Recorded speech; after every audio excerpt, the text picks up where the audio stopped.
in the last question. So what I've also shown here is some of the errors that you can expect whenever you're working with functions. So the first one, not necessarily an error, but just something that you may encounter. So with the hashes, those hashes, a list of hashes. So what that represents is that a column is not wide enough to display the contents. So a possible solution to do with that is to make the column wider. Maybe let me just quickly jump back to the Excel workbook, so you can just see. Maybe let's see if I okay. Not getting there.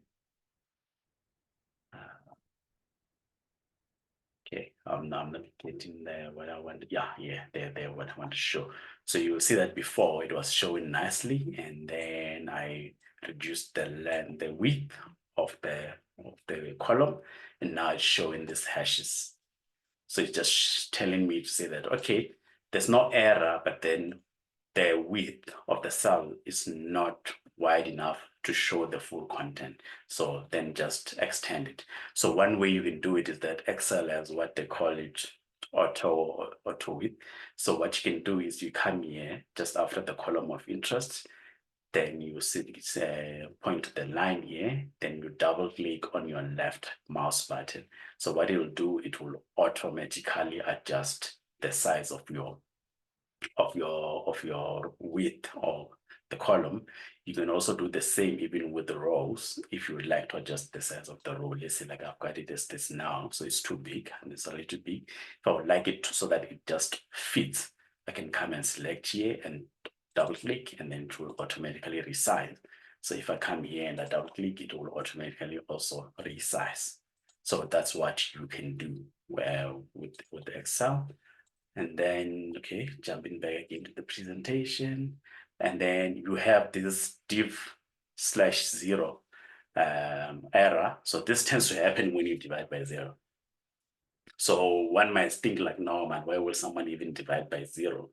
But it does happen unintentionally, especially when you call doing a particular function that returns a value and you use that value in another function. So you might find that that value is 0. So when Excel counts that, because mathematically it's not possible to divide by 0, it will give you that error, divide by 0.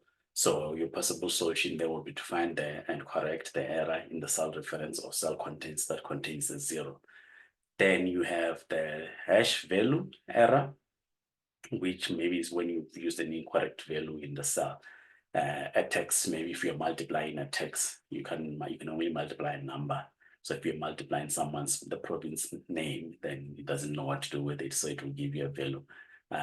So then you have the name, hash name. This tends to happen when you've used a name, maybe you entered text without putting it in double quotes. So Excel is expecting it to be a function, but it's not in the list of Excel functions that are built in Excel. So it will retain the hash name.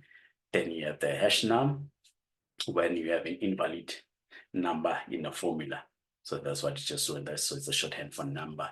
And an NA appears on your formula, refers to a value that is not available to it, or when you're doing lookup functions, when it can't find what you're looking for, it will just return an NA. The hash ref, the cell reference, the formula is no longer valid. So sometimes when you delete cells within Excel, so then those cells are no longer there, but those cells were used in another formula. So that formula will now evaluate to hash ref because the cell doesn't exist anymore. Hash null. Then, okay, so when the references in a function or formula are not correctly separated, such as not putting a plus sign between two cell references when adding cells together. Then you have circular reference.